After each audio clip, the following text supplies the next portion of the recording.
Good morning, parents. This is Dr. Sagarika Roy Bhatia, the author of the book Just Expressions, having another Sunday engagement with all of you. Pleasure to be here with all of you, and I'm receiving a lot of messages of speaking on various topics which I would be addressing over the coming weeks.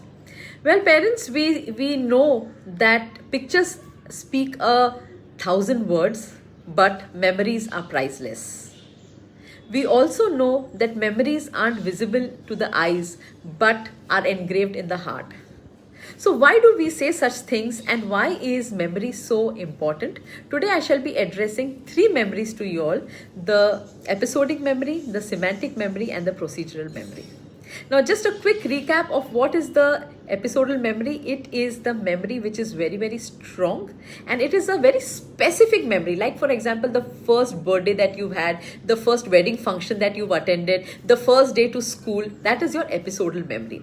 Whereas semantic memory is very general memory. Colors, names of books, names of friends, that's general memory. That's semantic memory. And procedural memory is nothing but procedures that you remember. Like for example, swimming, cycling, driving. Even after 10 years, if somebody asks you that get into the water and swim, you can still swim. You can still ride a cycle. That is because of procedural memory.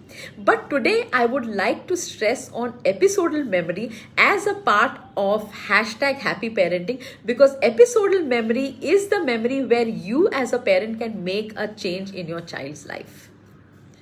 Now, parents, we say that what we are, who we are, is what we experience. And what we experience is what we have in our memory. Simple. So now what we experience, if we have it in our memory, what do we do?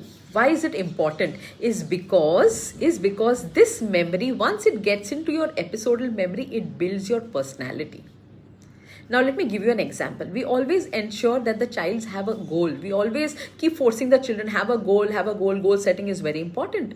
Now, why do we say this? Let me explain this to you. The moment the child sets a goal, okay, like for example, in grade 10, I have to achieve so many marks, or maybe I have to become a very good athlete, or maybe I need to become a very good person, whatever is the child's goal.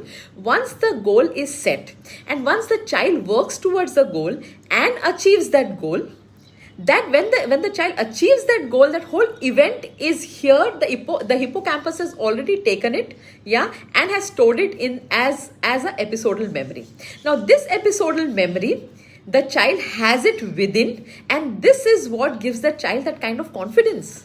And when that confidence is built of achieving that particular event, the child develops his personality. The confidence develops the personality of the child. And when the personality of the child is developed, you can always see that the child is going to be a whole rounded personality. And that whole rounded personality will obviously make the child more vibrant. And when the child is more confident, more vibrant, the child makes a mark in the society and in his life. So this is the part of episodal memory that the child could have, and hence for us parents and for we teachers also, it is important that we create an event in the child's life every now and then, a very positive event which actually builds the confidence in the child. So parents, I leave you with this thought: happy parenting, #. Please create memories for your children so that it gets into the episodal memory and builds your child's personality to develop a confident self in him. Thank you very much. Nice Sunday. Happy Sunday.